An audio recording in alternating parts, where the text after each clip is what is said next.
خدا تعالی کی صفت السلام.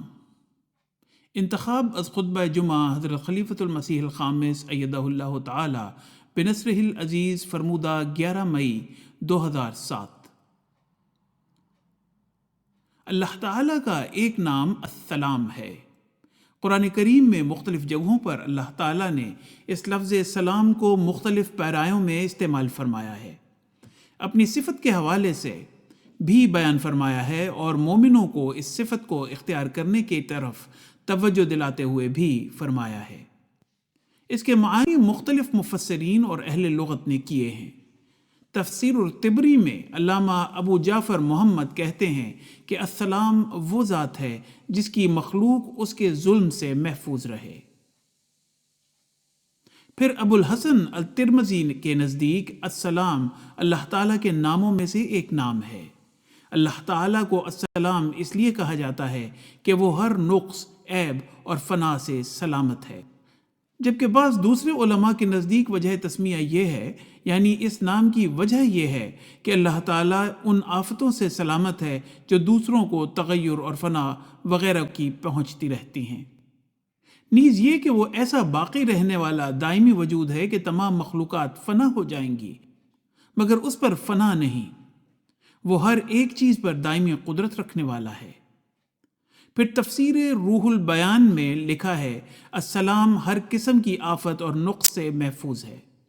تمام تر نقائص سے پاک ہونے کی وجہ سے اور سلامتی عطا کرنے میں بڑھا ہوا ہونے کی وجہ سے اسے السلام کہا گیا ہے. اور انت السلام حدیث میں آتا ہے. ترمذی کتاب الصلاۃ حدیث نمبر 300.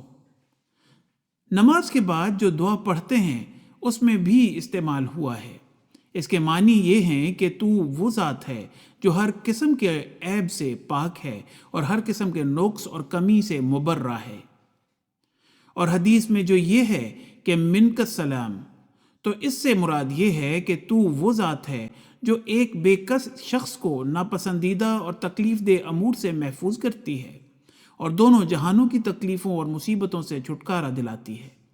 اور تو وہ ذات ہے جو ایمان لانے والوں کے گناہوں اور عیوب کی پردہ پوشی کرتی ہے، جس کی وجہ سے وہ قیامت والے دن کی رسوائی سے سلامتی میں ہوں گے. یہ لکھتے ہیں کہ منک السلام ایک مفہوم یہ بھی ہو سکتا ہے کہ وہ جنت میں مومنوں پر سلامتی کا تحفہ عطا کرتا ہے. جیسا کہ فرمایا سلام قولا من رب الرحیم، یعنی ان کو سلام کہا جائے گا جو بار بار کرم کرنے والے رب کی طرف سے ان کے لیے پیغام ہوگا. تو اس لفظ سلام میں اللہ تعالیٰ کی طرف سے ایک مکمل حفاظت کا پیغام اور وعدہ دے دیا ہے اس خدا کی طرف سے جو رحم کرنے والا خدا ہے اور بار بار رحم کرنے والا خدا ہے. یہ ایک چھوٹی سی آیت ہے لیکن ایک عظیم پیغام اپنے اندر رکھتی ہے کہ اس سلامتی کے تحفے کو حاصل کرنے کے لیے اس دنیا میں بھی اللہ تعالیٰ کے فضلوں کا مورد بننے کے لیے اور اگلے جہان میں بھی اس سے فیض پانے کے لیے تم بھی اپنے اندر آپس میں یہ روح پیدا کرو، آپس کے تعلقات میں یہ روح پیدا کرو، ایک دوسرے کو سلامتی بھیجو، تو یہ تحفہ تمہیں ملتا رہے گا. پھر اس کا فائدہ یہ بھی ہے کہ آپس کی سلامتی کے تحفے سے جہاں اللہ تعالیٰ کی رضا حاصل کر کے جنت میں جگہ پاؤ گے، وہاں اس دنیا میں بھی سلامتی کی وجہ سے اپنی روح و دماغ کو بھی امن میں رکھو گے اور تمہارے لیے، اپنی ذات کے لیے بھی اور اپنے ماحول کے لیے بھی مکمل خوشی پہنچانے والی چیز ہوگی. اور اللہ تعالیٰ کے فضلوں کے حصول کا بھی یہ ایک عظیم راستہ ہے.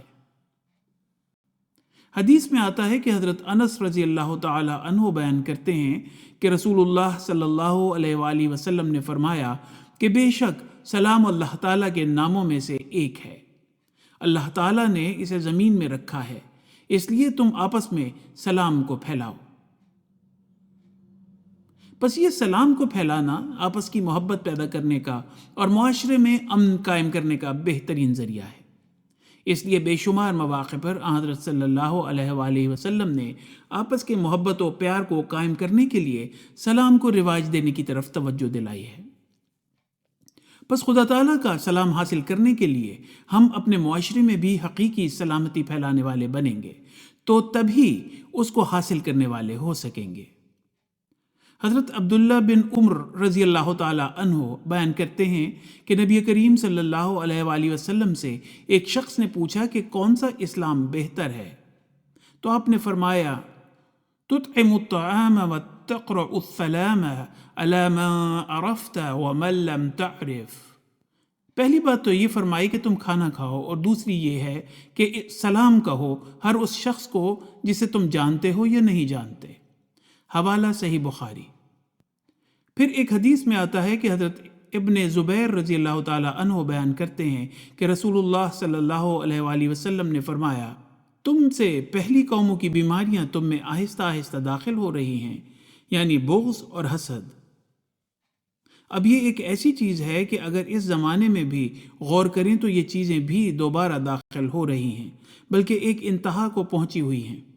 اور حضرت مسیح موعود علیہ السلام جس پیغام کو لے کر آئے تھے اس میں حقوق العباد کی ادائیگی کی طرف جو توجہ تھی، اس میں بھی بغض اور حسد ایک بہت بڑی چیز ہے جو حقوق ادا نہ کرنے کی ایک وجہ بنتی ہے۔